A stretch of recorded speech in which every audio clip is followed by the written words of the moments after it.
started to wonder, and I wondered, which led me to wonder. I had to wonder. I started to wonder. I couldn't help but wonder. I couldn't help but wonder. I couldn't help but wonder. I couldn't help but wonder. I couldn't help but wonder. I couldn't help but wonder. I couldn't help but wonder. I couldn't help but wonder. I couldn't help but wonder. I couldn't help but wonder. I couldn't help but wonder. I couldn't help but wonder. I couldn't help but wonder. I couldn't help but wonder. I couldn't help but wonder. I couldn't help but wonder. I couldn't help but wonder. I couldn't help but wonder. I couldn't help but wonder. All right, welcome to City Girls Make Do, your favorite Sex and the City podcast, hosted by myself, Stephanie, aka Dave. I fuck up my nickname every week. AKA wrong podcast. Jesus Christ, shut up, Matt. AKA Dale Cooper's evil doppelganger. Oh. I'm Alex, and I bought not one, not two, but 3 Dior saddlebags. And I'm Skidmark's guy. Oh. Matt, not boyfriend, just friend of the show. That's true. Best friend of the boyfriend of the show, Matt. That works. Since grade 1 or 2 or something like that. So we go way back, especially with this podcast. Oh. Nice. I've been listening for a long time, since, episode 1. You have been, yeah. And I've seen approximately 10 episodes of Sex and the City, those 10 all being this episode. Yeah, we need to Because I talk watched it about several this. times. Why, like a 17th century monk, you decided to self-flagellate. Why? Okay, my only real, exposure to Sex and the City is more recently listening to The Worst Idea of All Time, where they watched Sex and the City 2 52 times in a row, or 50 once a week for 52 weeks. And I've actually recently just started on Sex and the City, the first movie. So I only know about the movies, which apparently are nothing like the show. And so I decided to just kind of bring that energy of watching a thing too many times and then finding little things to pause and look at in the background. Oh, okay. Well, I'm excited because this is going to add a different dynamic. And I love noticing weird things remember there was an episode where the entire camera crew was just reflected in a television? Yes. Yes. So I'm hoping we get some good little tidbits. Mm-hmm. Yeah, it's definitely a different energy than we've had brought on from other guests before. I'm excited to see how it goes. I hope you're not like a husk of a man now that you've watched it this many times. I only watched it once, just like I normally do. Same. That's, even if I was just doing this on a regular basis, I feel like I'd have to watch it once and then watch it again, taking notes and pausing and shit. I mean, you say that, but when you do it every week, this is, maybe. See, I've never had a podcast. I've never been on a podcast. I don't know how it works. I think because maybe if we weren't already familiar with the show, we might do that. But we know the characters, we know the beats and the plot lines. So that's true. I don't know shit. I only know actually a lot of things were enlightened to me by listening to the past couple of CGMD episodes that made this episode make a little more sense. That's good then. That's good. And I also feel like the time commitment that I'd have to put in to watch the episode a second time versus the amount that people would care that I watched it a second time would probably be very little payoff on that, because there's no one coming to us being like, I'm going to kill you for missing this. So it's good to have devoted fans, not horrible ones. It's true. I will say the thing about our listeners is, but we'll get to it. They do love cum, but they love us more. True. Can you be so sure? I really hope there's not people out there who cum more than me. More than you like it, or more than they like you. That's just like saying, yeah, I love to wipe my ass more than I like my friend. I don't know. With a nice moist towelette. Oh yeah. I won't get there. I guess so. Well, we'll get to wiping of asses in a bit. Oh fuck, we will. No kidding. Yeah. Yeah, well, I guess we can jump into the actual episode because we have your background of the show. And yeah, I guess we can talk about what episode this is. So it's season 3, episode 7, Drama Queens. Drama Queens. That's us. That is Drama Queens. I didn't even think about the title and what it actually means. What does it mean?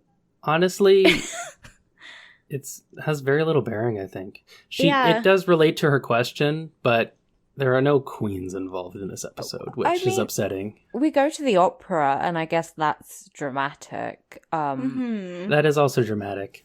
Yeah. We'll get to it was one of those titles that... I have notes on that later. Oh, good. I can't wait to get there. Well, I guess we can just start the episode.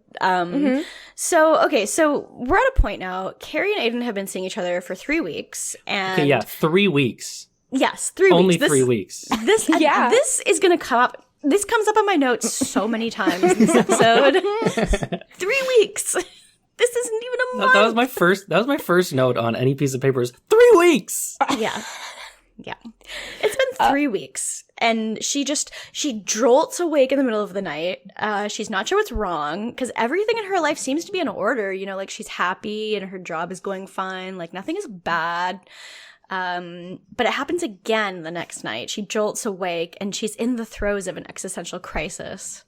So this is where the title comes in. I don't know why you guys were like, oh, what's the correlation between the title and the episode? Well, I mean, she's a drama queen. She is a drama queen.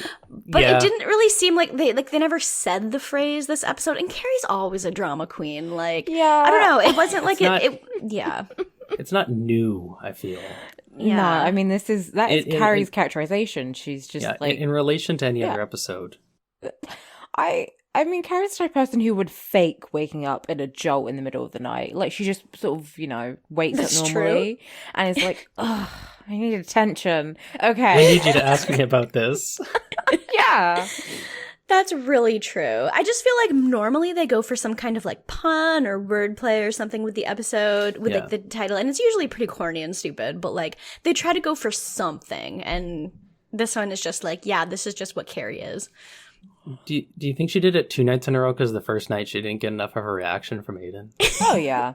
Oh, definitely. Yeah, we've all been there. Yeah, she is kind of just like eventually realizes that, oh, the whole reason I'm having this crisis is because nothing is wrong in my relationship. It's been 3 weeks. It's been 3 weeks. Yeah. I love her because it has been 3 weeks. Of course something's wrong. You're in the honeymoon phase. Oh my God. It's been 3 weeks and I haven't shit on this yet? He hasn't asked me to shit on him.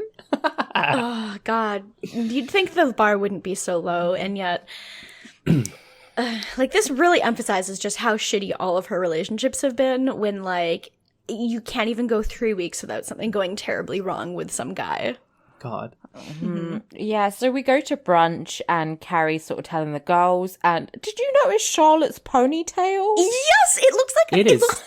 It's like someone painted a toilet paper roll black and then just stuck it on the back of her head, because it just sticks straight out horizontally for like 4 inches out of the back of her head. It's like a literal horse's tail. It's kind of horrifying, yeah. Yeah, it was very distracting. So she's like, nothing's wrong and I'm freaking out and I feel so bad because like I just, she expects a relationship to be difficult.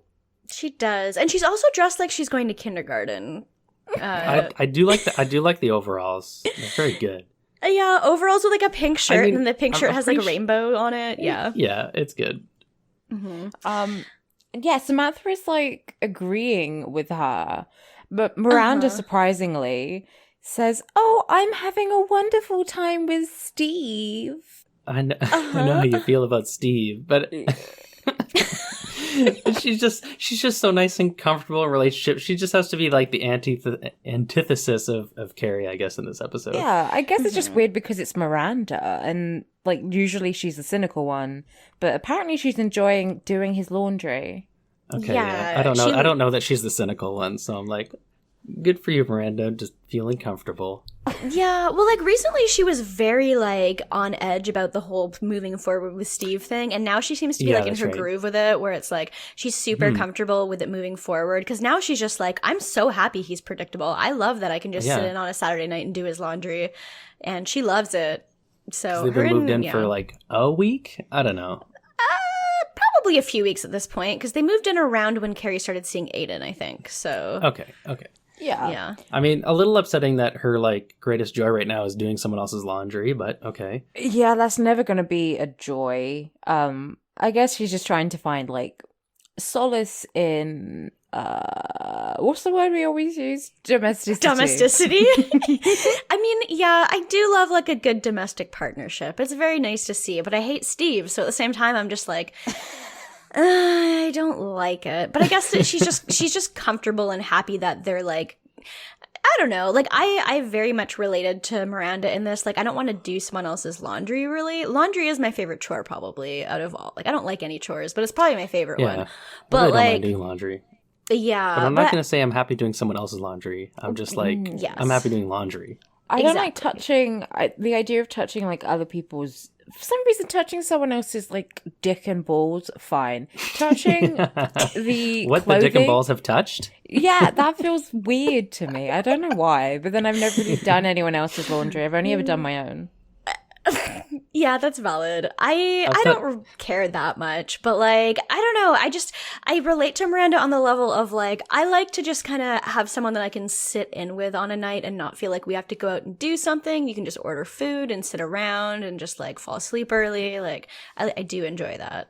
Can I just say my first impressions of Samantha, like first seeing her on screen, she's giving me this like really Jessica Walter vibe. Like she's just a young Jessica Walter being like judgmental and giving her specific advice. Like kind of like winking at the camera too with like a drink in her hand. Yeah. And like there's something in her iced tea or whatever.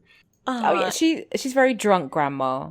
Yeah, kind of like the same line deliveries too. I find I don't know. I've never noticed this before, but yeah, I agree. Mm-hmm.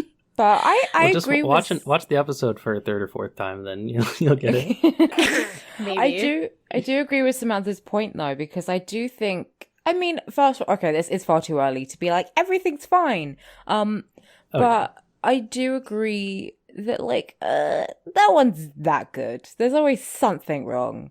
It'll come crashing down, I'm sure. Yeah, if it seems too good to be true, then it probably is. And she says that line, and then Charlotte's like, "Oh, this is terrible. I've been reading a book about how to find a fiance." It's wild. Okay, and I think this is somehow related to her ponytail. But if you want to talk about the first chapter of the book. Oh, I see what you mean. Yeah, because the first chapter of the book is like how to get ahead by giving head. And you need to have your hair in a ponytail to give head. You need to have it way back just to make sure nothing gets in the way. Yeah, I've made this mistake. It's a bad idea. But she's prepared. She's at brunch and she's already prepared. So yeah. Or you never know. Mm-hmm, It encourages professional women to approach finding a mate with the same kind of dedication and organization they bring to their careers. Wait, who's the lawyer? Is it Charlotte or Samantha? Miranda. Oh, yeah, Miranda's the lawyer. Yeah. Okay, then what does everybody else do? I know Carrie does nothing. Well, okay, so Samantha works for a PR firm. Gotcha. So Charlotte, like, she's like a curator for an art gallery. Okay, now I know whose career it goes to which person. Yes. Yeah. So now those are all kind of up in the air. I'm like, I forget which one is which. That's fine. Valid. Their jobs really don't matter. So. No, not at all. None of them go to work, so it's fine.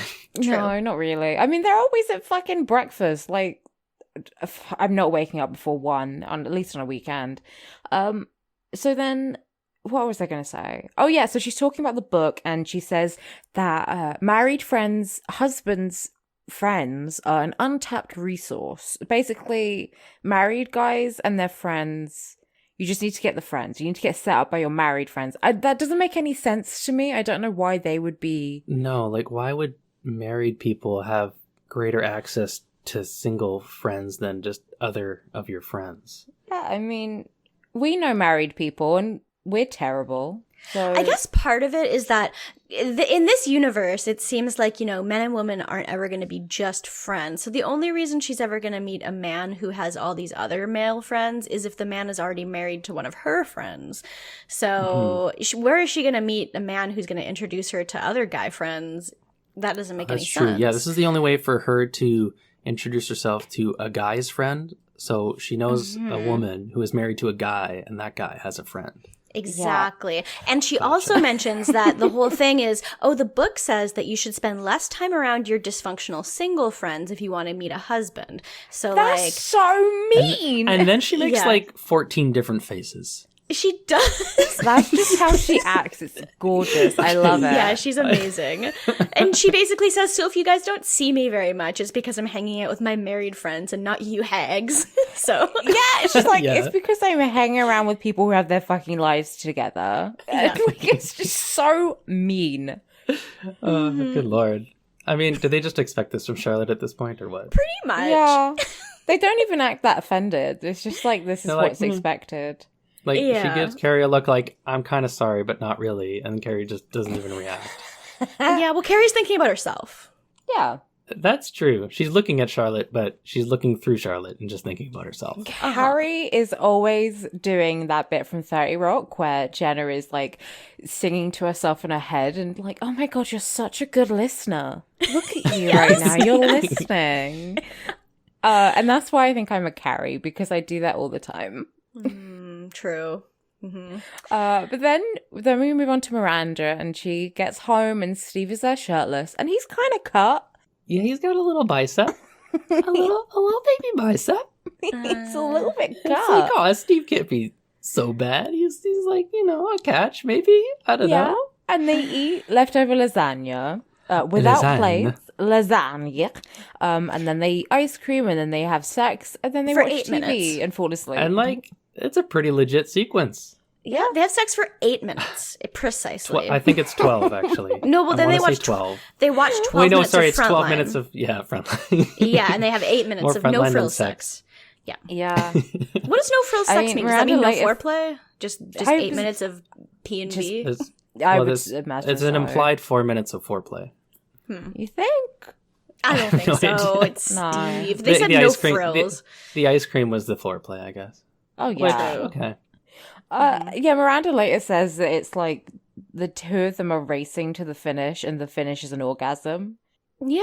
But Carrie's just like, well, at least you're in a race. Yeah. Yeah, at least they're orgasming. True. Through penetrative sex. Good for her. Yeah, good Good for for her. Except for I hate Jessica her. Walters, good but- for her. Yeah.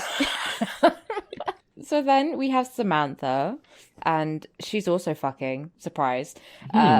This guy's a doctor, and he looks like Ken Marino. Oh my god. Does he look like Ken Marino? I'd say Ken Marino with Keanu Reeves' hair. Yeah, he's like a bit more. No offense to Ken Marino, he's like a little bit more handsome. But he seems less interesting. I do love Ken Marino's goofy face. That's true. He's cute. He's got a little bit of a goofy face. He's great in Wet Hot American Boy, is he Summer. strong, though. He's good, but I don't want to fuck him is the thing. So, yeah. So she's hooking up with this guy, and he says he's about to pop a Viagra. Can Sam get him a glass of water? And he's like, probably in his 30s. Like, he's not old or anything. Oh, yeah. He doesn't seem like the kind of guy who needs to pop a Viagra to get it up. Yeah. Samantha's And he like, doesn't need to be. no, He because just takes Samantha's. it. Yeah, she's like, oh, well, Recreationally. you don't seem to need any help in that area.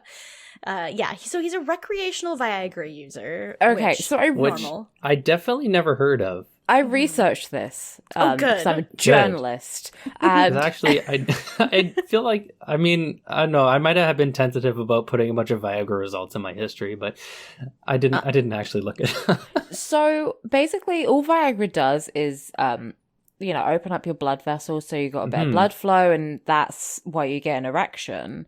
So if you take it recreationally and you don't need it, then it's not going to do anything. Like, worst case scenario, you have a heart attack. Yeah. But best just maximizes the boner potential, I guess.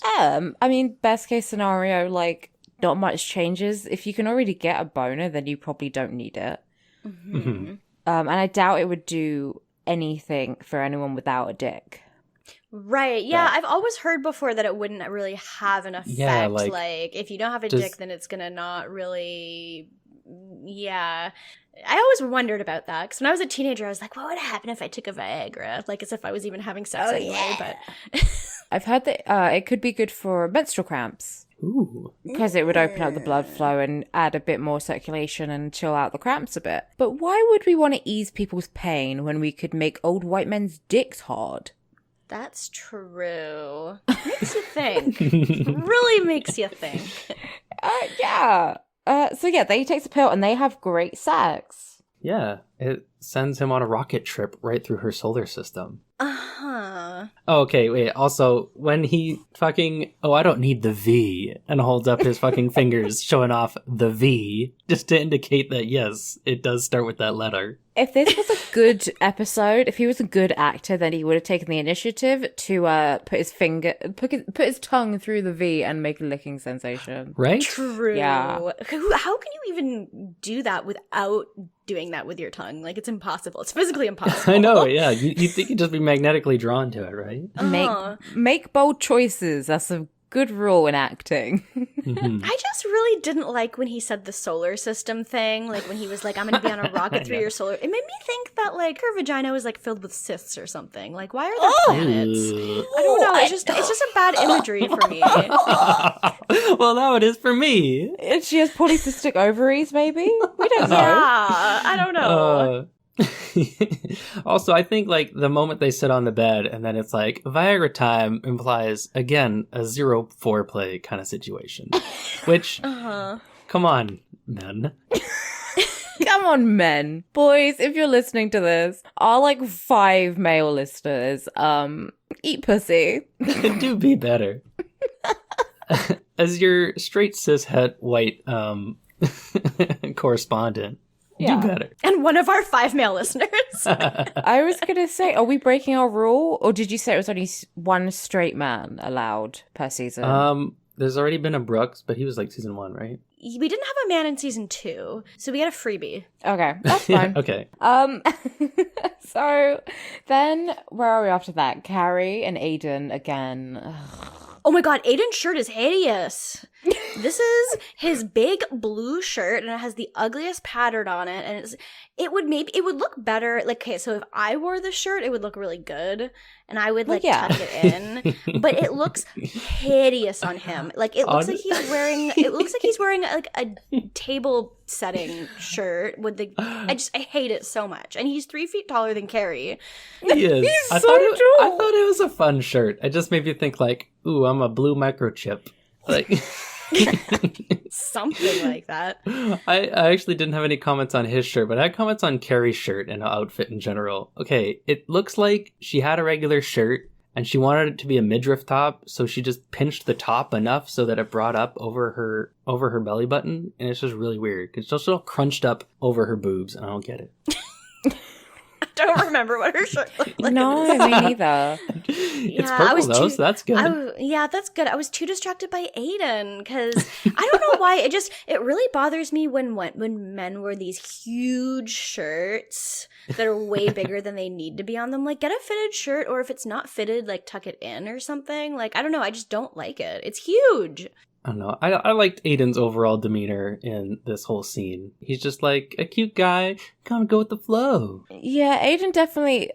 I agree with you, Steph. I just feel like Aiden has a look, he has an aesthetic, and that's like, oh, look at me, I wear turquoise rings. I know, and he had like a necklace that was ugly too. It was just like a black string, and I was like, okay, Yeah. What is this? Like, I'm surprised Carrie hasn't killed him, like, as a member of the International Fashion Police. But they're like walking and talking. Is this basically where she's like, oh, it's kind of weird how like nothing's wrong with us, right? And he's like, yeah. And You're nuts.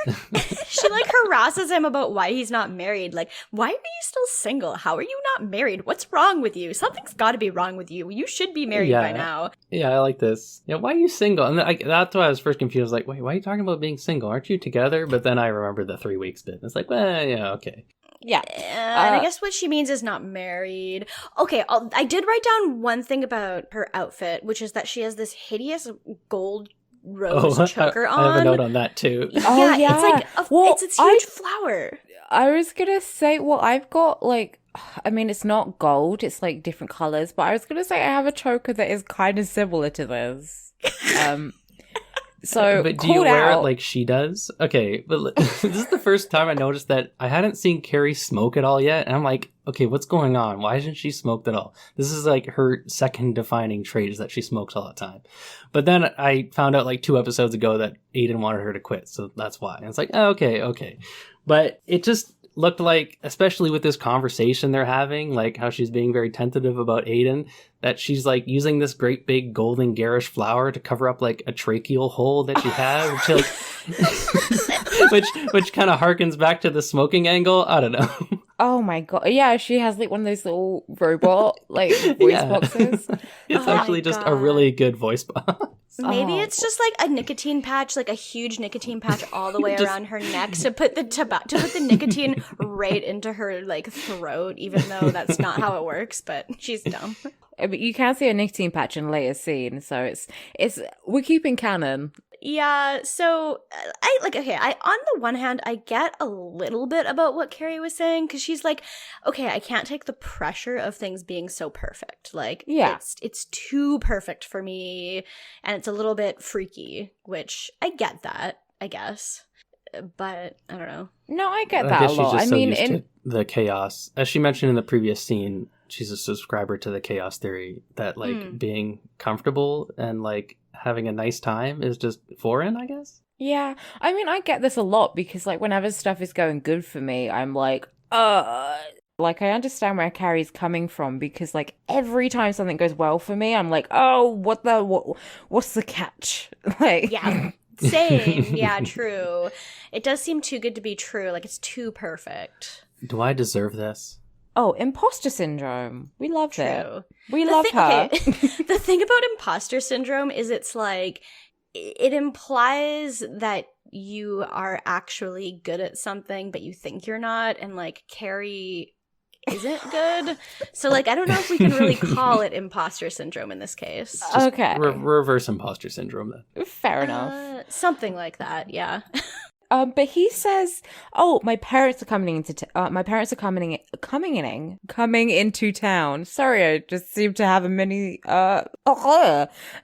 His parents are coming into town, and he's like, "I want you to meet them," which is they've been dating for 3 weeks. I understand that people move at their own pace, but like, yeah, Carrie is a bit weirded out by this. I mean, she's met other people's parents faster than this, but they weren't exactly relationships where like everything seemed as perfect as this. Like the one we had recently with like the parents who were super good, but then the son who like kept nutting instantly. The instant nut, yeah. So she's a little bit apprehensive, but we don't really find that out till later. That's like all we really see of them, I guess. Mm-hmm. Well, yeah, she says like, yeah.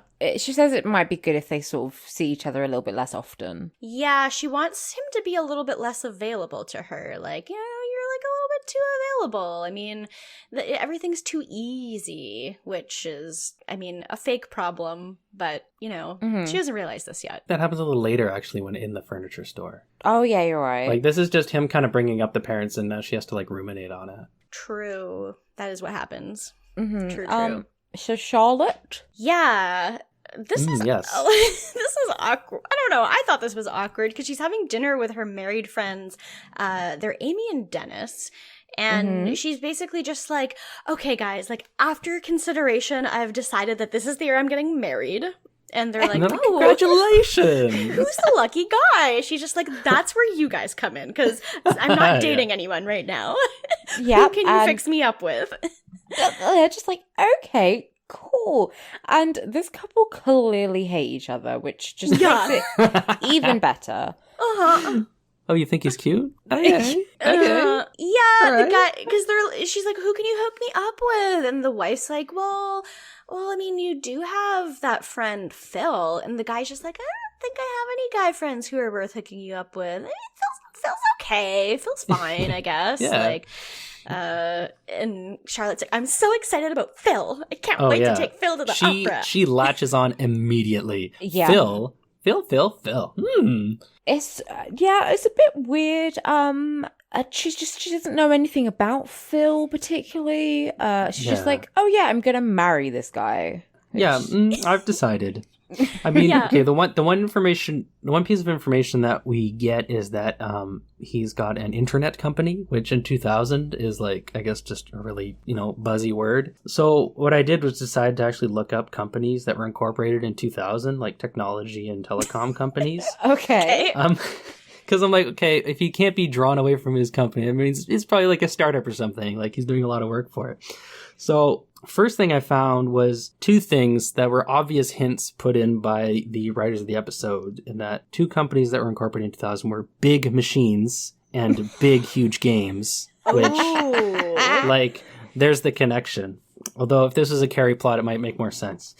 But, so now, none of these were in America, but he might just be like, he might have come to America at some point. I don't know. But Philip Swinstead of Antics 3D of the UK. It could also be Philip McLaughlin, another hint of Imagineer Systems, but also out of the UK. Or Philip Wong of China from Syncology Inc. Okay. Interesting. I'm kind of leaning on the Philip McLaughlin, just as like we're following the McLaughlin line. Oh yeah, Spoilers for end of episode. We're about to get some McLaughlin in, but we have to get through the rest of the episode first. Sadly, True. Sadly. Sadly. I think that's pretty much the end of her scene. Yeah, her just like getting jiggy with the word Phil. And she's basically just like, oh, well, I'll get in touch with you tomorrow so that I can ask Phil out to the opera on this weekend. And that's basically where they leave it. I just happen to have tickets. Oh, as you do. Opera. To the opera. Opera. Yes. Camera. Yes. Exactly. And then, so this is one of my least favorite scenes of the episode. So Miranda's sorting Steve's laundry, and she sees that there's a skid mark on his underwear, and it is like big. It's just like This is like, yeah. He should be in prison. That was a massive wet one. He should be in prison. You're right. I mean, to get one this big, he's not wiping his asshole. No, he's not even touching it. He just is like, he probably just sits down, spreads his cheeks, lets it go, and he's like, that was clean. That felt pretty clean. And then he just pulls his pants back up. Oh my god. How can you do that? I guess when you think it's a clean pinch and you just don't bother to check. Oh god. Honestly, okay, this stresses me out so much. And it reminds me, you know I think it was a bonus scene in Parks and Rec, like a deleted scene where Chris Pratt is like, it's like I'm wiping a marker. Like I think it might have been in the episode actually. Was it in the? I can't remember. Maybe not. I don't know. I get them confused. But it's like, Steve clearly has never had this experience before because he's not doing it, so. Oh my god. Yeah, no, he just doesn't wipe. He doesn't. Do you remember? Straight men don't wash their arseholes, and I doubt he even even when he showers, he's not going down there, and it's like a crisis to me. I don't even want to think about it. Yeah, no, it's disgusting. Like, it's probably just crusty and brown and disgusting. Ugh. And yeah. So Carrie and Miranda are like walking down the street and talking about this, and Carrie looks so cute. Her dress is like lavender. Yeah, she's got like her Versace belt, and this is the second Dior saddlebag. Yes. It's a blueprint. It's lovely. And her hair's in a big bun, which I really liked. Oh, I love a bun. Yeah, I'd have to say this is the most legit outfit of Carrie's like situation this episode. For sure. And she's walking Miranda, and Miranda is obviously very shocked. Yeah, Miranda's like wondering how it even happens, which is extremely me, because she's like, okay, is it laziness or is it like, are you in a rush? Like, how do you not have time to wipe your ass? And she says it's the end of romance, and she's right. Like, it's disgusting. Oh, yeah. When your boyfriend is so comfortable, he can't be bothered to wipe his ass, that's the end of romance. Oh, yeah. Does Carrie even say anything? Or I feel like she's just there to for Miranda to talk to someone. She pretty much offers her like, oh, that's so gross. Why won't he wipe his butthole? But then she starts talking about herself. Yeah, she just nods, and then talks about Big. Yes. Oh, yeah. Well, yeah, she says that's the reason that she's, having all these issues with Aiden is because, like, she's basically behaving like Big was, and she's expecting Aiden to behave like Big, and because he's not, it's freaking her out. Yeah, Aiden's acting like Carrie. So, which he's not even, like, because Carrie was very much like, let me into your life, and Aiden's just like, I'm here. Yeah, I'm Come fine. on, I guess. Yeah, Carrie was, like, storming out of places within the first couple of weeks of them dating. So, Aiden hasn't stormed out of anywhere. He's not the type to storm out. No, exactly. And this like basically leads to our question where Carrie's in her apartment and she's typing up her question, which is basically boils down to, do we need drama to make a relationship work? Which well, I mean, let me think about it. So all her relationships before this, they all had a lot of drama and none of them worked. So calculuslady.gif. Yeah. Could it be, Carrie, that your experiences are not universal? True. Yeah. I mean, you need a bit of spice. You know, you need something to keep you both interested. But like drama, I don't think is necessary. Yeah, drama sounds like inherently bad. Yeah, I don't like that. I mean, I do Like, love it's not- drama, but I don't know if I love it in relationships. Well, Yeah. I love other people's drama, but I don't yeah. want to Yeah. have my own drama. Really, I do like to have some goss though. So. I don't mind Oh, having yeah. drama with people I don't really care about, you know? Yeah, If I'm like, Well, I yeah. I That's the hate, balance. yeah, it's like, oh, I hate that bitch. And then it's like, oh yeah, because I don't care if she like leaves my life. same.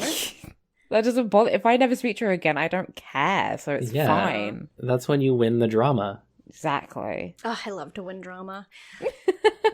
Okay, can I just note, passing observation. So she's got the Mac laptop, right?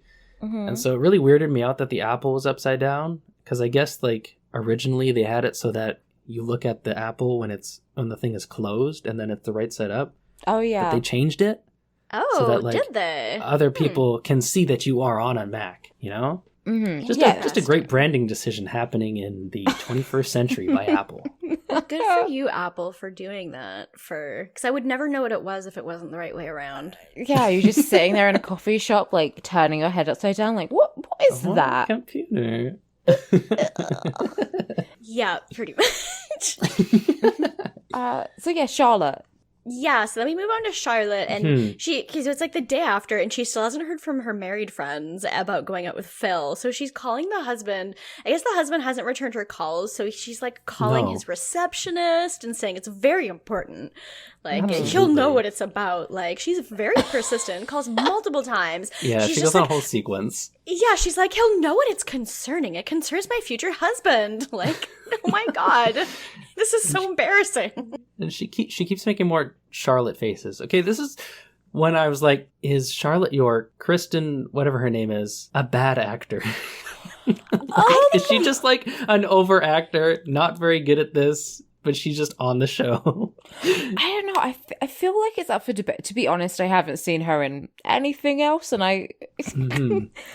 Like, I think, or maybe she's just a genius comedic actor. I don't know. I think Charlotte is like I feel like she understands that Charlotte is like, she's the comedic character out of the main four. She's the funny one, or at least, you know, she's that center of like she's the most outrageous. Yeah, I guess she's like the waspy one that we're supposed to think is ridiculous for all her beliefs and stuff. I think we are meant to think Charlotte is a little bit ridiculous. I feel like she, at least in this role, like, she does what is needed and she does it well. Mm-hmm. And I feel like that's, for me as an actor, like that's, Ooh. I know. I love saying that in the most condescending way. But I feel like that's all you can do is like, she's doing what the show needs and what the role needs. And I haven't seen her enough to be like, she's amazing, she's talented, she's a genius. I'm just like, she's doing her job. And it's fun. And I'm laughing. I'm having fun. You're probably right because you're always right. True. I'm a Virgo. Yes. I mean, you're Alex, which means you're always right. And yeah, I think she's perfect for this role. I also haven't seen her anything else. So No, but I can't really imagine anyone else working quite as well because Charlotte says some terrible things sometimes, but you still end up liking her. Mm-hmm. As opposed to Carrie, who, I mean, maybe it's just sort of the lens we're looking at. Like, she says the same terrible things, and you're just like, shut the fuck up. True. Well, Charlotte just looks adorable, and you don't want to be angry at her. I think it's because it's framed so that Charlotte is supposed to be wrong a lot of the times, but a lot of the time Carrie's framed like, well, like even if she is wrong, you're supposed to relate to it. And yeah, which I'm kind of like, Instead, you want to throw her down a sewer. Yeah, exactly. Yeah. But she's very like she's very uptight about the fact that she's not hearing back from Phil, and then she like leaves a message, an angry message on Dennis's phone, I guess, that's just like, I don't know why you're trying to keep me and Phil apart. Like it's Phil's loss. We're in love. It's so bananas, and I love it. God. Can I just say, like right at the opening shot, it shows a list of like, you know, obviously she's very organized. Everything's on a notepad. And so I really wish I had like an HD cut of this, but so it was hard to make out. But I got like the first 4 lines, I think. And so number 1, married friends. And then she has a list of married friends. Dennis and Amy were number 1. This is her first shot, and she's already this dedicated. Like, it's ridiculous. That's Charlotte. Number 2, ask about friends. 3, set up date. And then 4, I couldn't tell. It was either getting married or body movement, which I couldn't tell between the two.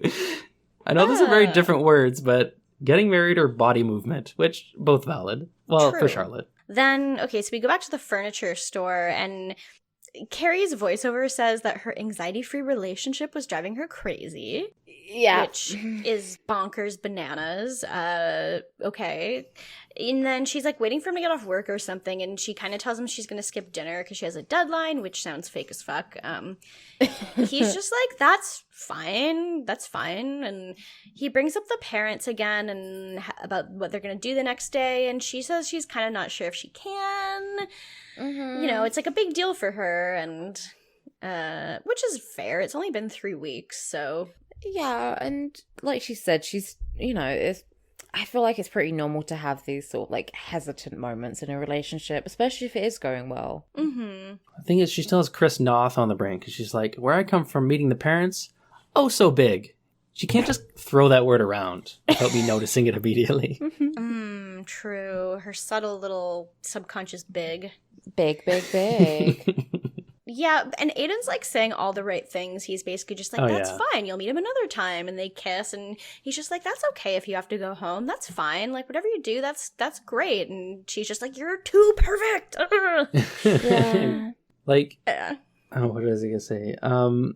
Yeah, so like, he is always saying like the nice right things. Then she's like, maybe we should see less of each other. And just like shakes his head and like recoils in disbelief. And it's like, same Aiden. She is very confusing. Yeah. She's kind of just like the thing we said earlier, like we're too available to each other, so maybe it's good if we miss each other a little bit. And Aiden's like, yeah, Carrie, everything's fine. Like, we're good. Yeah. So and then we go to the opera.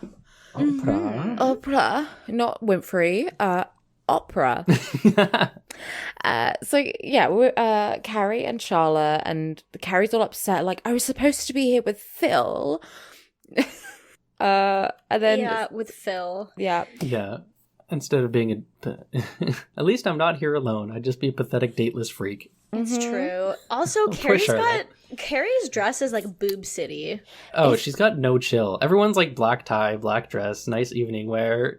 And then there's Carrie. And I thought, okay, well, at least it's like a full length gown. And then no, it's mini length. It's a very strange thing to wear to a black tie affair. Yeah. Like, that's what I expect from Carrie, but it's still worth mentioning. You're calling her out for good. And well, there's like these little like tassels all over the top line where like the boobs are, and then like as she moves, because she's obviously not wearing a bra with it, all the mini little tassels are constantly just like bouncing like around side to side with her boobs to draw the eye. It's good. I mean, that's why I love Fringe. Because every time you move, you jiggle and you look amazing. And I've been trying to find the perfect Fringe dress for a while now, and I feel like this would suit me. Yeah. I just need to wiggle and shine every single time you move. It's great. Wiggle and shine at the opera. It's like she wanted to be in the opera. Yeah, true. I mean, she can't sing, I would imagine. I can't see her singing. No, I literally cannot imagine Sarah Jessica Parker singing, let alone operatically. Yeah, same. This is the moment where Charlotte gets super extra, because she's already not with Phil, clearly, and then she takes out her cell and she decides that she's gonna call Dennis one last time, even though on her last message she said, don't even bother returning my calls. She calls him and she gets his machine and she's just like, well, I just wanted to let you know I'm at the opera and, I wanted to take Phil, but clearly you think I'm not good enough for him. And then we see him like run to the phone to pick it up because he can like hear the message. And he's been away on a business trip, I guess, and allegedly didn't realize. Yeah, allegedly. And didn't realize she wanted to meet Phil so bad. Even though, like, okay, come on, you were at dinner. Like, you saw her lose her mind on Phil. Like, pretty rude to be like, I'll set you up with Phil, and then just, like, peace for a week or whatever. And, so he's like, oh, hey, there's this bar downtown, can you meet him there tomorrow evening? And she's like, oh, yeah, that's perfect. This was so sketchy to me, because I was like, in what world would this guy know Phil's schedule, just offhand? He just knows Phil's free tomorrow at 7. And, like, maybe Phil has already got a girlfriend. Like, maybe Phil's already seeing someone and he doesn't want... Or he's, I don't know, busy. Yeah. Yep, he is busy at his internet company. True. Yeah. You gotta do all that interneting. Imagineer Systems, as we've established. Of course. Phil McLaughlin. And Charlotte's super excited. Like, she gets off the phone and she's just like, Phil... Yeah. And then Carrie obviously is not listening and just nods her head. Yes. And then, okay, so I'm so silly, I created all that drama in my head for nothing, Charlotte says. And then, Carrie just not listening. What opera are we singing again? Aida. And which could be like Aiden. If you take off the N. Yeah. Yeah, I sort of Googled this to be like, oh, is there some sort of correlation? But I think it is that if you just take off the N, then it's Aiden. Maybe, yeah. No, I looked for it too, and I'm like, I don't understand. Like, it's a dramatic, like, at one point, Aida in the opera maybe made a lot of drama in her head, but no, it was actually another character who caused all the drama. Like, it's a whole thing. That just sounds like an opera. It very much is. I mean, it just sounds like every opera of, like, someone's in love with someone else, and there's drama, and then someone dies. Like, that's every opera. Yeah. So I feel like they were just filming at the time. They're like, which opera is on? It's Aida. Okay, well, shoehorn that in. Instead of, like, writing a thing. Yeah, it could have... I mean, it could have been Carmen. It could have been, what's that, a clown one? Pagliacci? I don't know shit. Yeah. Could have been anyone. I wish it was Pagliacci, but it's not. And then speaking of clowns, we got to a fucking clown. Well, not yet. We don't cut to the clown yet. We got to Samantha first. Yeah, well, she is the clown. Oh, yeah, Samantha's the clown. The clown? I mean, there's lots of clowns. Like, okay, but there's like some circus ass music going on. Like in all of Samantha's scenes, there's just like this muted trumpet or like a little Napoleon Dynamite like electrical organ trumpet stuff. It's so good. Yeah, and it's great. So she's with this doctor guy again. She's with Ken Marino, and he's about to pop a pill, and she's like, "What would happen if I took it?" And he doesn't say, well, if you have any menstrual cramps, they might be alleviated. He doesn't know shit. He don't know shit. He's an ENT, apparently, so he's not a cardiologist. He probably shouldn't be taking these heart pills. But he's like, oh, I don't know. Fucking take pills. Who gives a shit? I'm not a shot. I'm not a doctor. Wait, no, I am a doctor. Maybe I shouldn't tell people to take pills recreationally. Yeah. So she takes a Viagra pill, and apparently it makes you super horny, super good at sex, super orgasm quick. Yeah. So Samantha officially became the first woman to land on the moon, harkening back to our rocket ship analogy. Which, like, is Samantha the first woman in New York to come? Like, come on. I mean, based off of this show, yes. Yeah, she's a pioneer. But like this whole scene, like I just love Kim Cattrall so much. Like the the acting that she's giving in this scene. Like, she's just flailing her arms. She's like borderline screaming, and she's just like, it's like she's on a roller coaster. Like, her eyes are like glazed over. She's flopping around.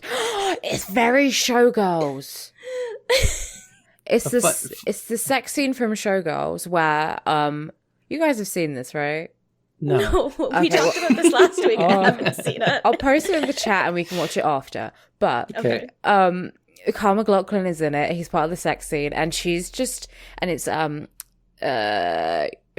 Elizabeth Berkley from Saved by the Bell, and she's flopping around in the water, and that's that's it. It's great. If you've seen it, you know what I'm talking about. Fun cinematography moment. We were kind of robbed of a titty tally here, I gotta say. Yeah. Essentially, she's bouncing around like vigorously, and you can see at one point like her like bandeau or whatever that she's using to like the nude colored bandeau she's using like during the acting scene, like shows up just a tiny bit. So you see the camera pan up just a bit.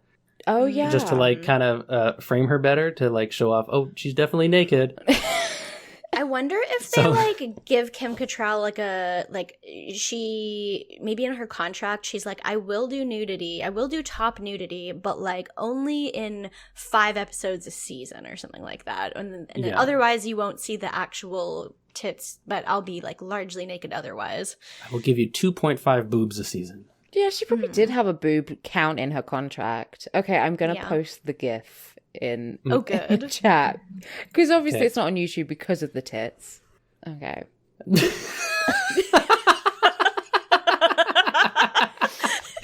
just struggling to hold on. What's going on?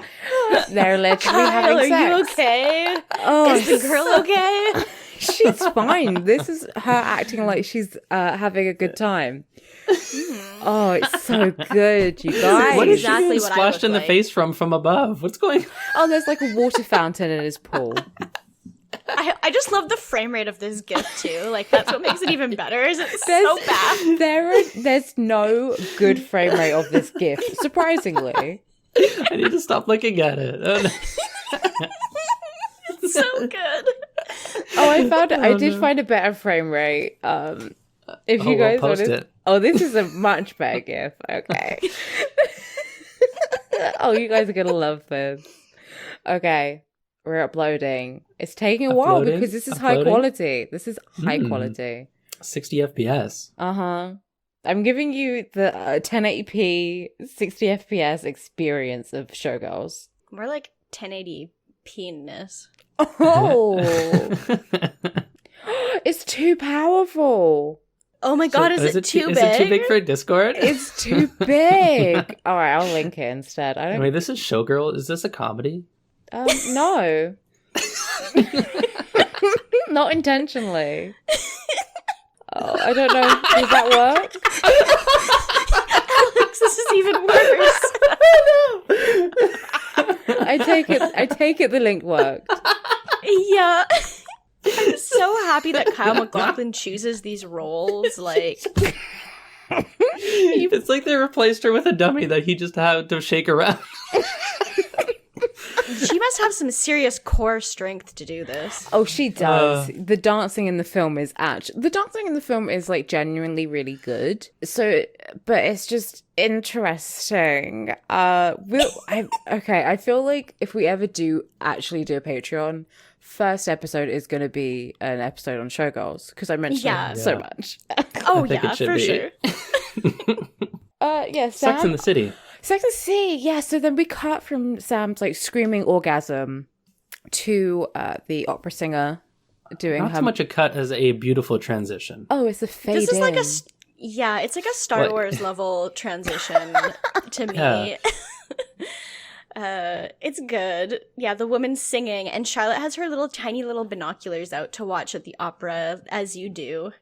Opera goggles. God. I love them. And we have, because every time someone has binoculars, we need to have the cut out, the black, cut out, which I feel like is just done with a piece of paper sticking on the camera. I'm pretty sure, yeah. It must be, right? And then like Carrie borrows them and starts looking around. She's looking at the people, and it seems like they're in a box. So fucking these rich people. Yeah, they're way high up. Okay. I was just gonna say, well, you know, she looks at the box opposite them, and there's Big and Natasha Looking at her with his own binoculars. He's doing the exact same thing. He's being a nosy bitch too. It's good. It just shows off how much the same they are. But can I just say, when she's like, she gets the freaking binoculars out, she's smacking and slapping her fucking gum all over the damn place. She is. Like, that dress, that gum, she does not belong at the opera. No. She should be ejected. She can't be at these fancy people parties. She doesn't belong here. And I mean, when she's looking through the binoculars, like, you don't see, there should be like a little funny thing that she like scans to every time.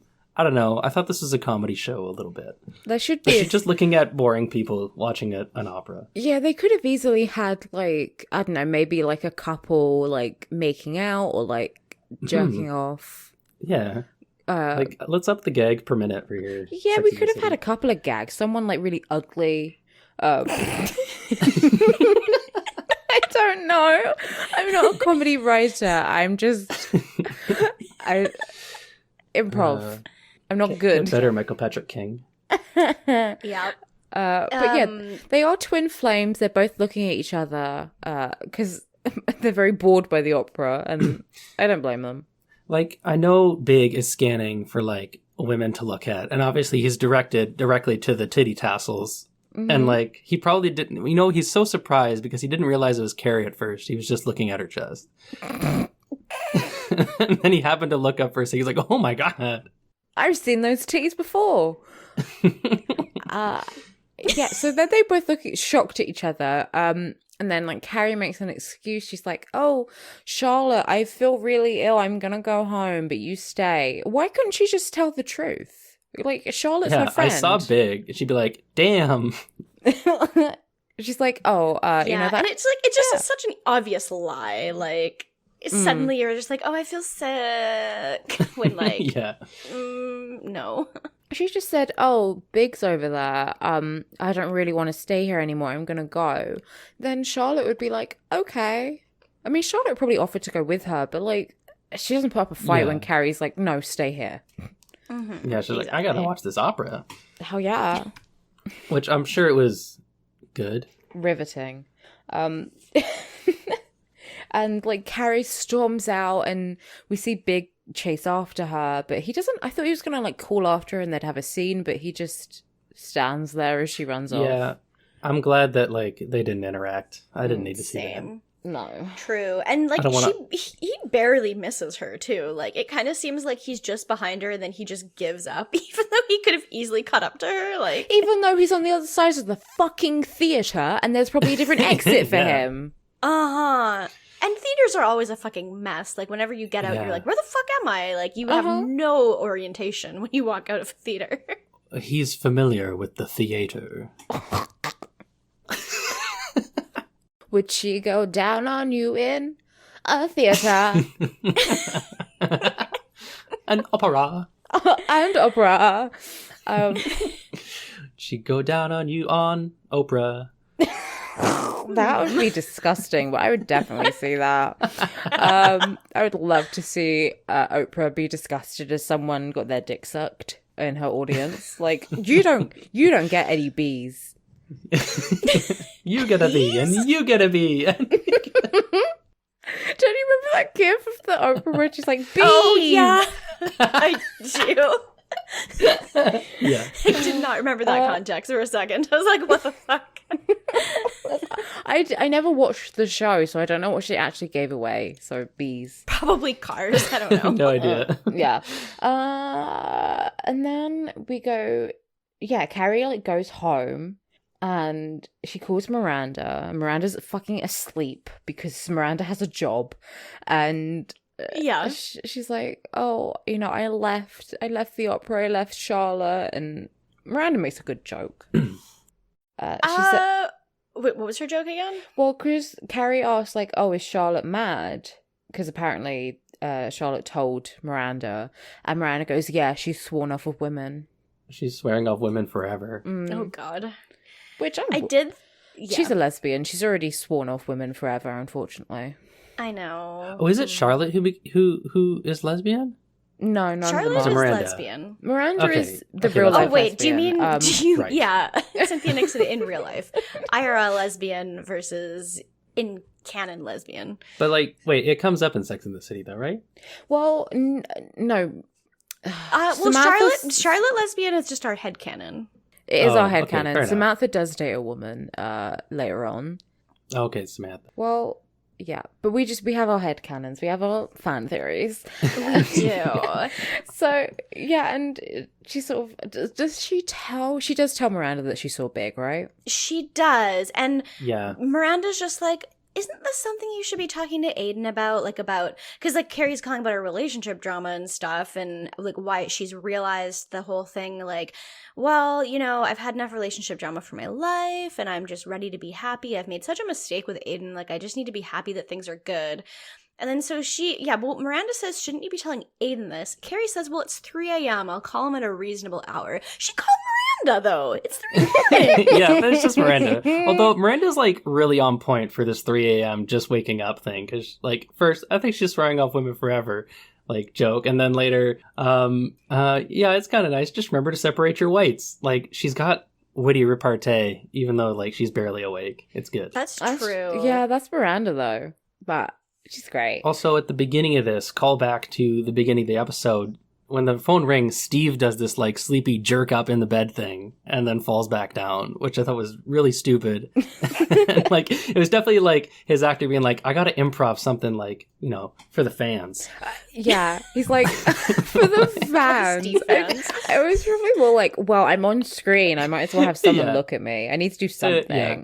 I gotta show off my chest. My fucking cunt chest. Don't like it. And then, yeah, so she does call Aiden, and it goes to voicemail. Yes. Is his store actually just called Furniture Company? I hope so. I really hope so. He is very minimalist in the sense of it just says Furniture Company. Hi, it's Carrie calling for Aiden. Like, what the fuck? Yeah. I think there was like a clothing store I liked that was called like Clothing or something. It was great. It's like when you go to the grocery store here in Canada and you buy like the no-name brand things and everything is just like, you look at the thing and it just says like Cracker. fruited juice from No Name. And you're just like, okay, thanks. This is To be ominous. fair, I do love No Name's branding, even if all their shit is garbage. But like they are exactly what they say they are. I know it is.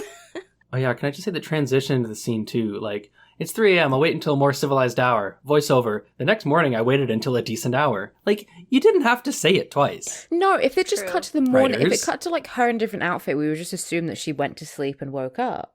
Like, I guess they just need her voiceover at every transition, like, as a rule or something. But yeah. come on. Yeah, it was a little unnecessary. And after she leaves the message, we get her voiceover saying that she played everything all wrong, and like we don't hear back from Aiden for a while, and so we're kind of left hanging with what's going on. Oh yeah, but also his voice messaging, like, I'm not here, but Pete is. Woof. I thought that was funny. Oh, it's adorable. I want a dog to be on my voicemail. I don't know how like he timed him, but it was good. Yeah, it was good. And then we get Miranda's last scene of the episode, and you know what? I was pissed that we didn't get any resolution to the skid mark thing. So No, she's just like still doing laundry, but like Yeah, it's with weird. extended arm. yeah, she's doing Steve's laundry like with a hazmat suit on, basically, like picking it up with tweezers and throwing it into the machine so that she doesn't have to touch his poop marks and like. And Yeah. it seems like the type of thing where she would say, "Oh, by the way, wipe your fucking ass." Yeah. Yeah, Instead of and- like having a romantic moment. yeah, we I never think got she'd a be reminded resolution. directly of the poop. Yeah, and like the problem was never that they didn't enjoy their like stability or anything. Like that was never a problem. Like Miranda already liked that. But like the resolution of the episode for her is basically like Steve comes up behind her, kisses her, and then they like have sex on the washing machine after it's on. So it's like, ooh, they found some new life in the familiar. Yeah, they just like did something a little different. I do And love But they that- didn't wipe their ass. No. Yeah, you know that just a few like inches away from where his dick is, his poop is. That's Yeah, fun. it's just like crusty butt trail. Like, Uh-huh. I did love this reference to the hit TV show Mad Men, Oh, where Betty Draper jerks off by sitting on top of a washing machine. That was great. yeah, that was yeah, very that was a good reference. It was a Honestly- good direct reference. Yeah, true. I honestly find it's like the idea of doing that so unrealistic though. Like it doesn't, I really don't feel like that would do it, but First get off, off. it's metal and it's cold. I feel like I you'd just be yeah. like, I mean, it'll warm up in a second, but you'll get that shock factor. Some people like that. Yeah, true. Well, I can't comment on that. I mean, I don't. I really don't want to freeze. I don't want to get frostbite, Yeah. especially not down there. But yeah, I don't really get this, but I would rather just move on. I don't want to talk about Steve and his fucking gross butthole anymore. Plus, is he even tall enough to like, you know, logistically reach if she's sitting up on top of the washing machine? She definitely is taller than him from what I can tell, or she seems So- like it. Unless he does like go down on her, which can Steve do that?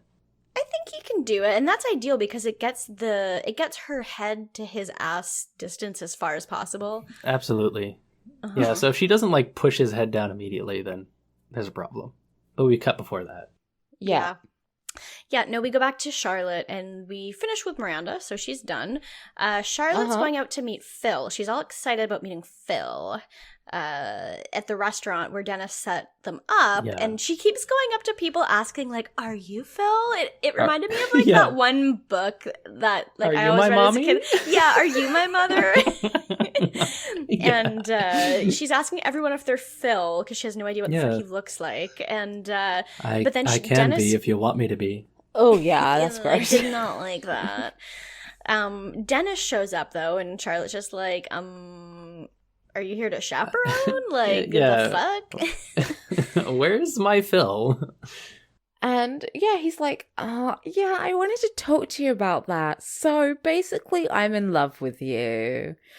And she's disgusted. And it's very bad. yeah. And he chases her out. But I have to note, he has more recourse to be in love with her than she does to be in love with Phil. I mean, they have Because at met. least he saw her. Yeah. It doesn't seem like they know each other very well. Is the Oh no, thing. God no! Like And- she's friends yeah. with like Phil's wife And she's like, Amy. that's, yeah, or Dennis's wife. Sorry. yeah, she shoots him down. She's like, that's gross. Like, why would you, try and hook up with me? You're married. I'm your wife's friend. And she runs Okay, out and she trips and she falls in the middle of the road. And you guys, Taxi, taxi! what She happens. summons the taxi. I- Are you okay? Let me help you. And then he changes his voice. He's like, I'm Trey. Like,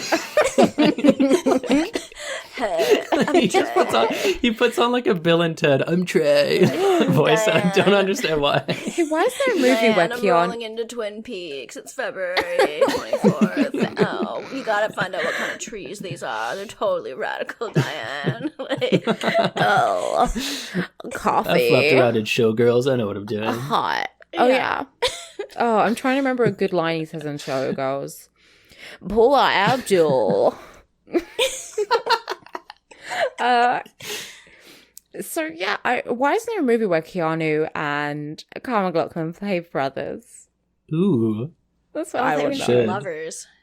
That too, My Own Private Idaho too. Well, not Oh both my of those God. at the same time, but Oh no, Yes, Jesus no, no, of course not. No, oh God. no.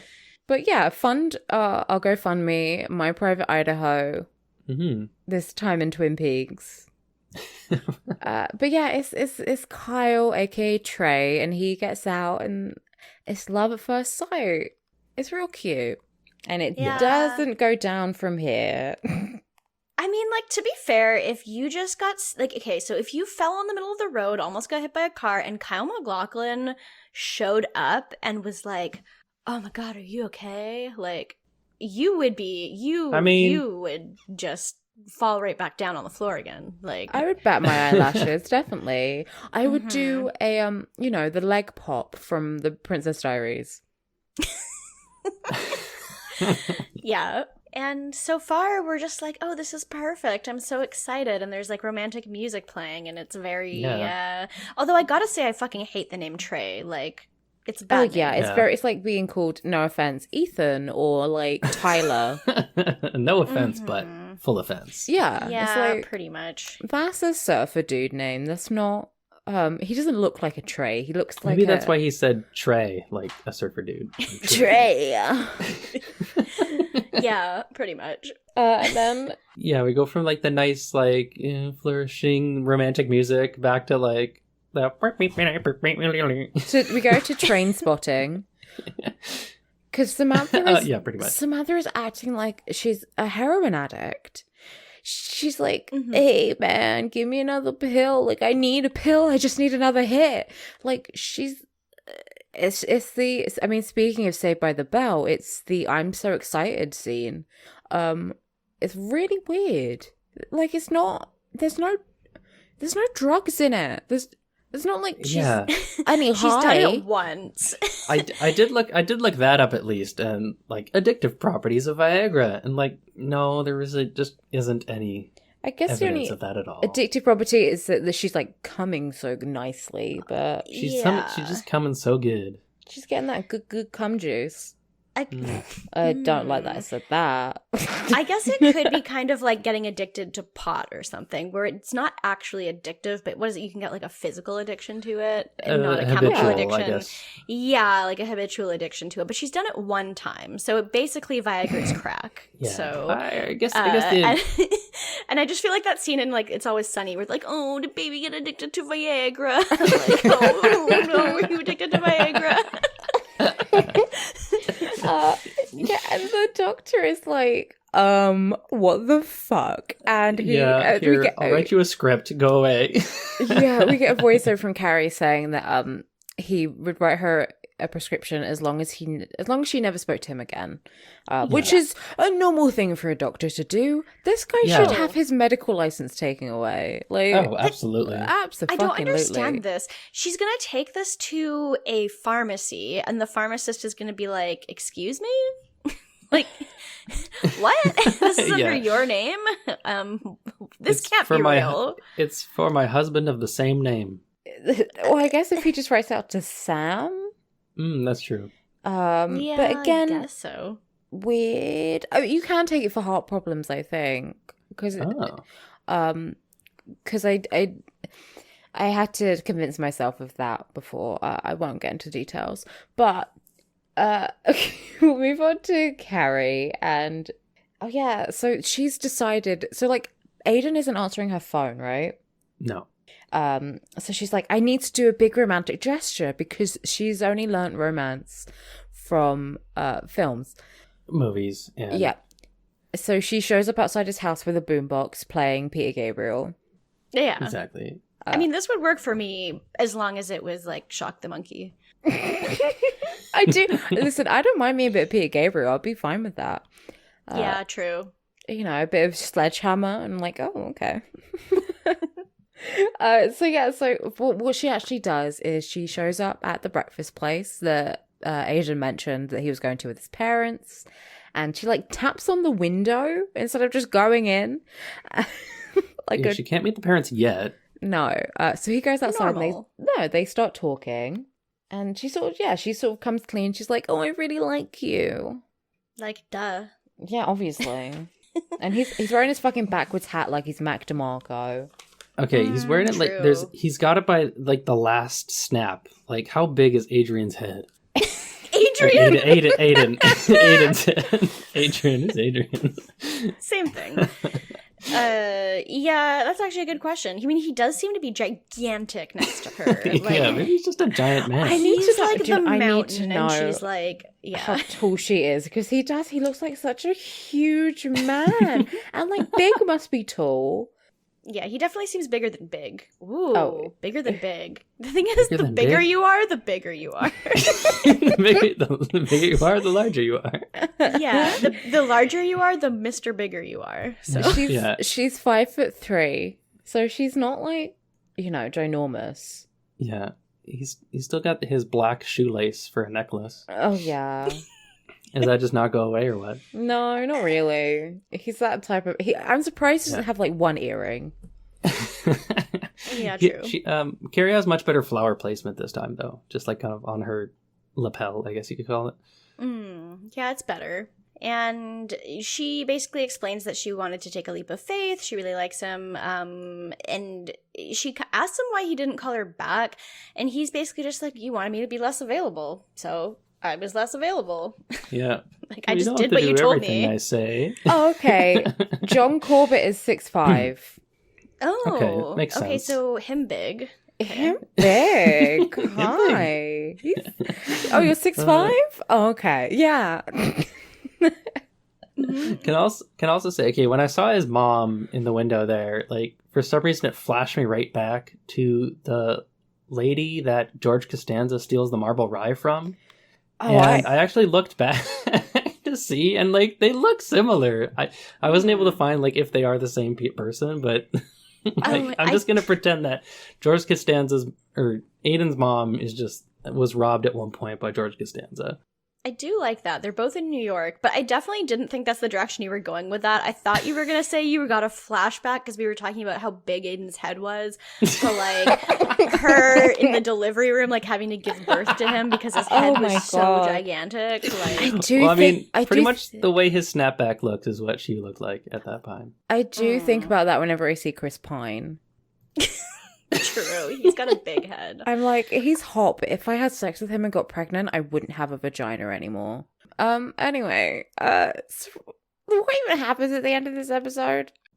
She ends off with the sentence, I realized then that I had made my stomach flip all on my own, and it felt really nice. That doesn't mean anything. No. Wasn't the stomach flip like when you got butterflies because something's exciting or whatever? But like here she's implying that the stomach flip is bad or like, I don't know, but it felt really nice. I honestly don't know. I couldn't parse it. I guess it's nice to get butterflies, I guess.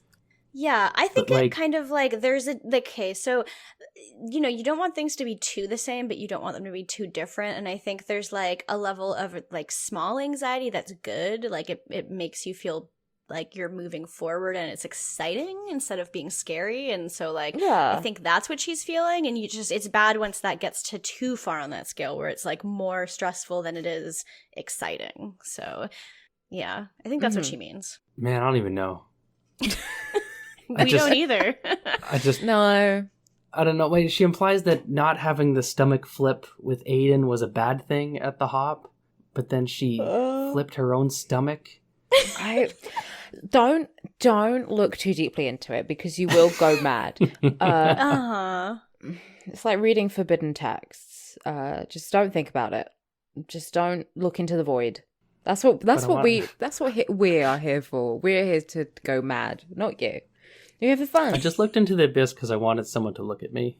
I see. So that's the end, really. Yeah, she's content.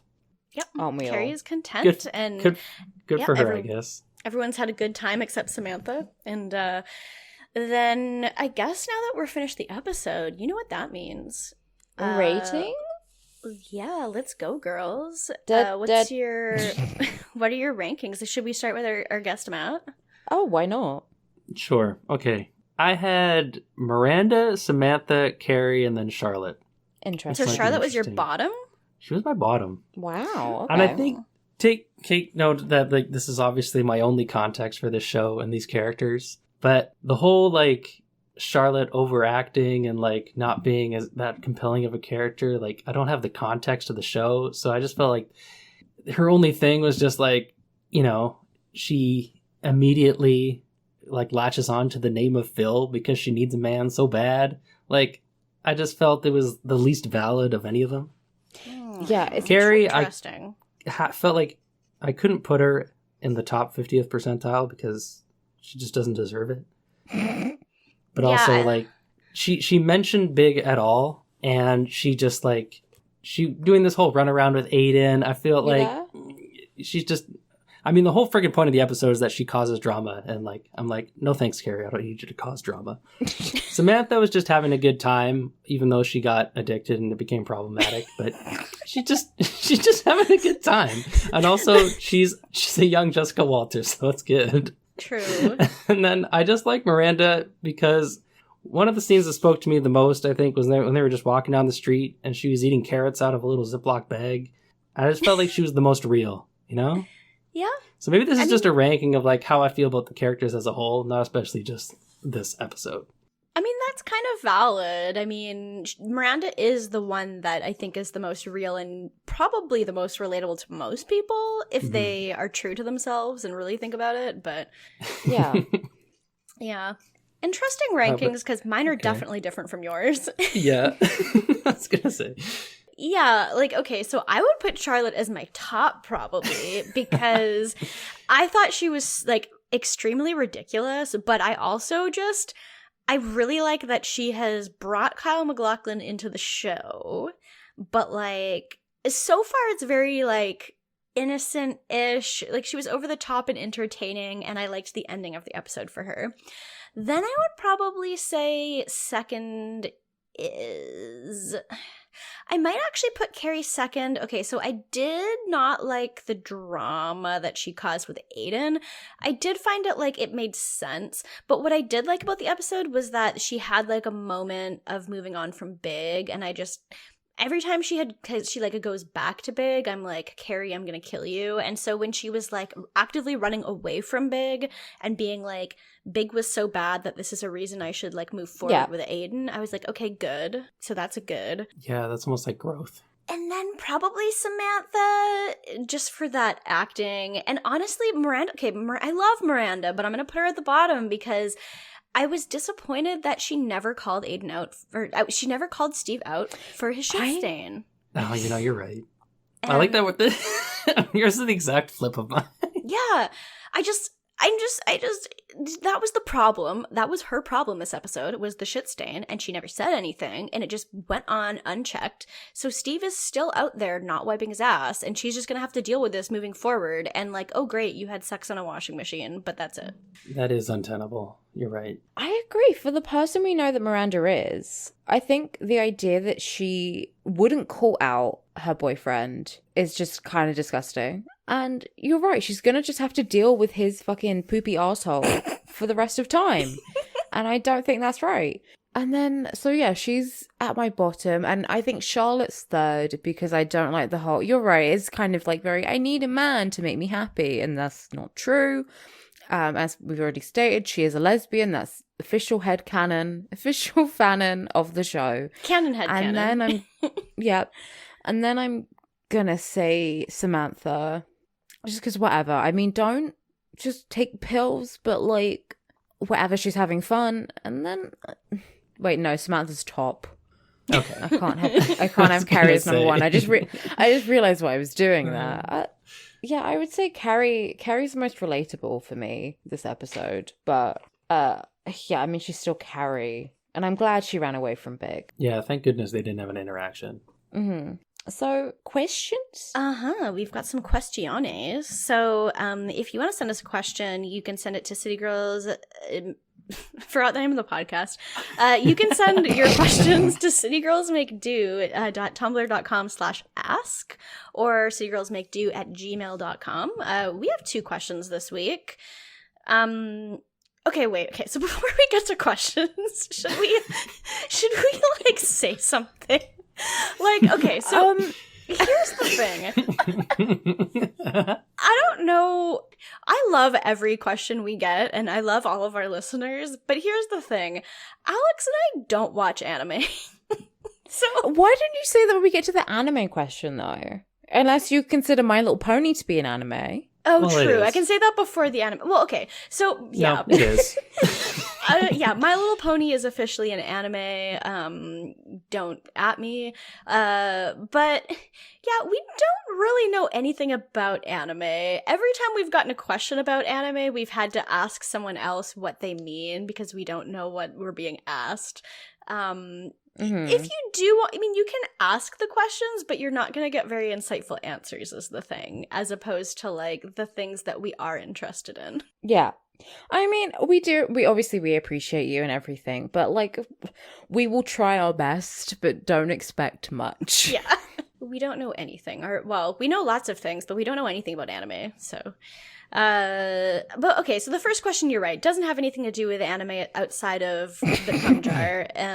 So the Listen, every man that watches anime has a cum jar or has some disgusting thing he's done with his own cum, and that's just a fucking fact. And if you disagree with me, I don't care. stick it in your cum jar. So the first question is from Tumblr user Mike Dawson, friend of the show, regular asker, who says, which girl would date a brony, and would he have a Rainbow Dash cum jar and or a custom plush you can put a fleshlight in? I'm gonna leave this to our guest to maybe answer this one. As you know, long time My Little Pony fan, I think that this is cursed and I shouldn't answer. This is like, I mean, I don't even want to touch this, and I'm me. Yeah. I've said horrible things on this show for free, and I've told people I know in real life about it.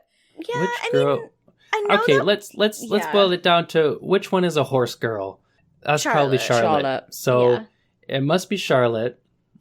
Which one comes the most? I guess Samantha. Okay, but it's would the boyfriend have a Rainbow Dash cum jar? Not would Samantha have a Rainbow Dash cum jar? I'm just trying to put the pieces together in any way I can see. There's no fit. pieces to put together. It's all a mess. It's Okay, bad.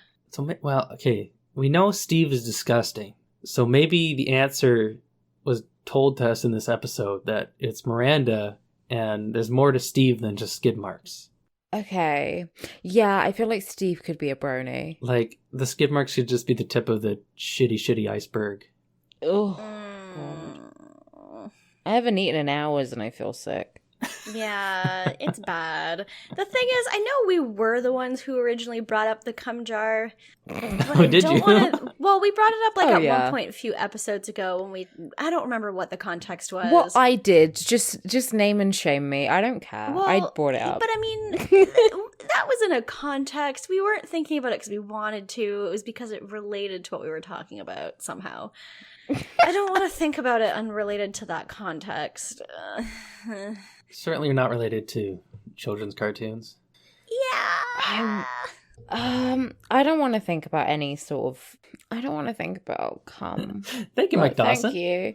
Yeah. Thank you for the question. You've exhausted us. Yeah. Maybe don't ask us about cum next time, but thank you. We appreciate it. So the next question is from. Okay, wait. I got this. From Tumblr user Tatsugeki Allspark, I think. First time asker, I think. I don't know anything. And they're asking, love the podcast. So my question is, what are the girls' stand/abilities? Remember music-themed names. And as the main bad guy, what is Mr. Big's stand, bonus for Stanford, or any of Mr. Big's minions? Do you watch JoJo, Matt? Hell no. Okay, here's the thing. I think I'd watch an anime. I have asked people what a stand is probably like 5 times, and every time people have answered me, and I still have no fucking idea what a stand is. There's no real answer to it. I think they're burly. Like, Yeah. I feel like the They've answer got I've gotten is that muscles. it's like a physical manifestation of like your persona as like a song, but that doesn't mean anything to me without the context of seeing it. And every time I've seen JoJo as like screen caps, I'm like, this is art that I don't like. Like I don't know, it's weird because like I feel like a lot of anime has art that looks like nice, even if I don't want to watch the show, but I feel like JoJo looks bad to me. And so yeah, I think maybe that's part of the, you know, the attraction to it is that it's like silly and bad looking. I don't know. I mean, I get watching bad things, but like, I don't know. Wow. Well, I mean, the thing is, like, every time I say that, people are like, it looks better in motion, which I get because there's lots of people who are more attractive in motion than they are in photos. Oh, yeah. But yeah, I've never wanted to like watch a scene to find out what it means, so I really have no idea what it means to be a stand. So I saw the first season of JoJo, which doesn't have stands in it. Wait, what? Now what? I'm so confused. They just introduced it later? Isn't that the show? I watched the first one. It doesn't have like any stands. Isn't that supposed to be the what is point Joe of the show? doing? Joe?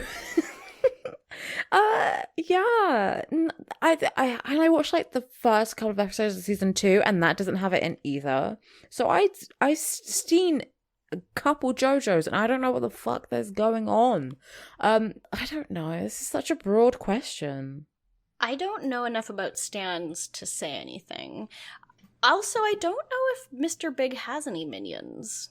I'm just imagining Mr. Big having, like, actual minions, like, from the Despicable Me movies.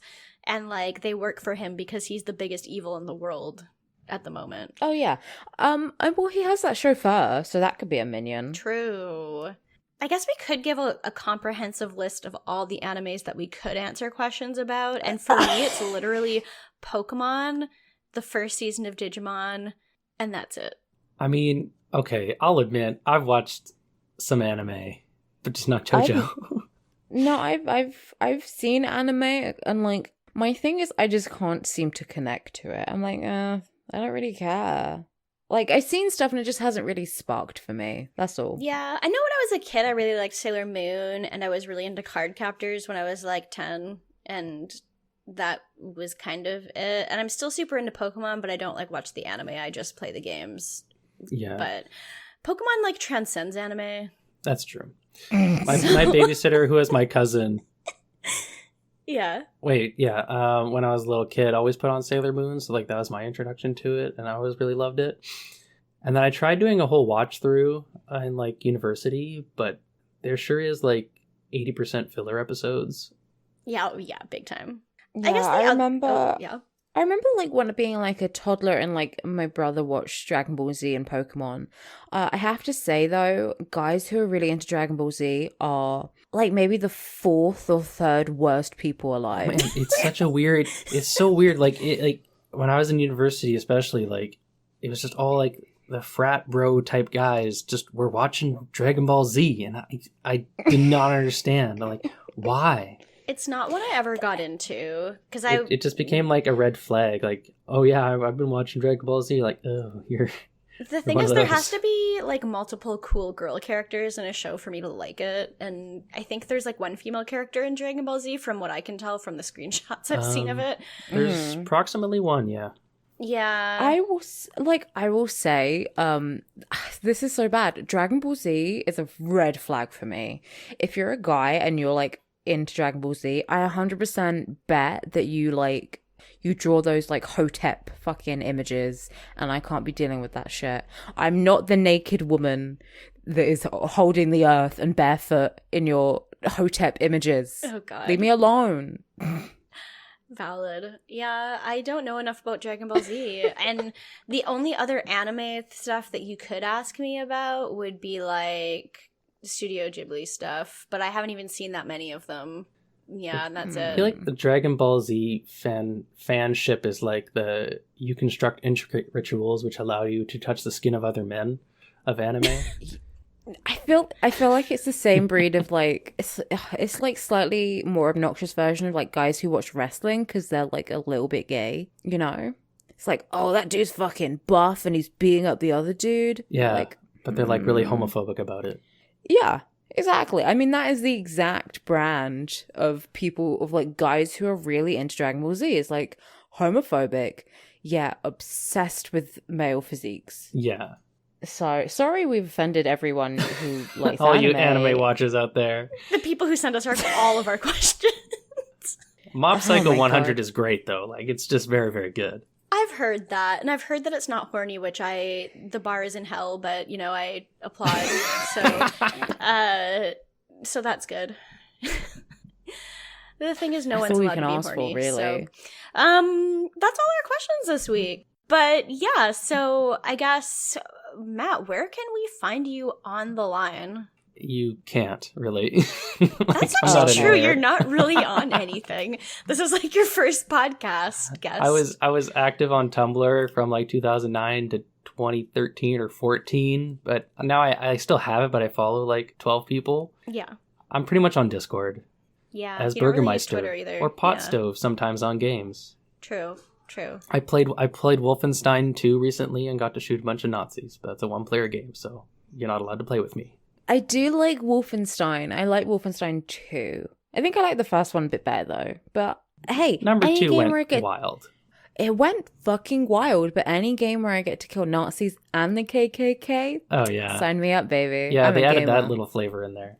True. That's some good shit. Gamers rise up and kill Nazis. Mhm. Absolutely. So I guess we can't even follow you anywhere. So No, well, please stop following me. Okay, unfollowed.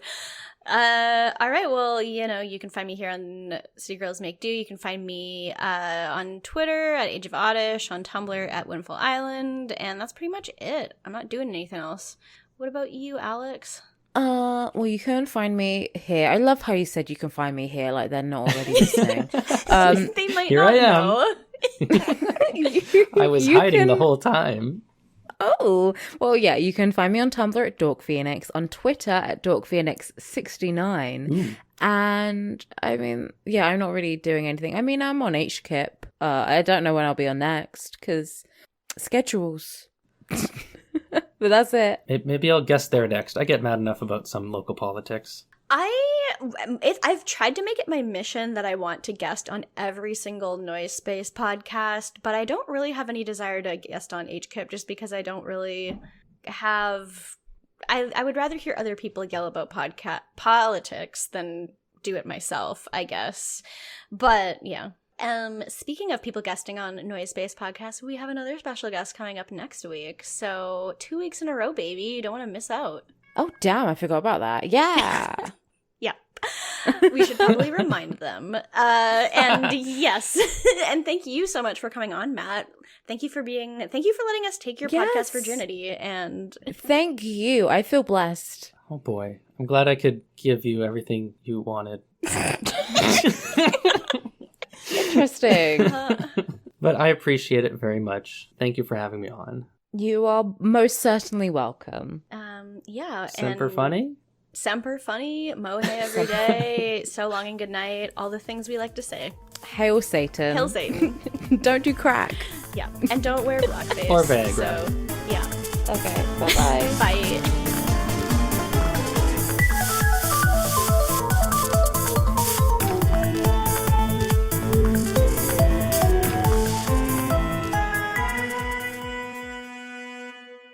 So what's the goss?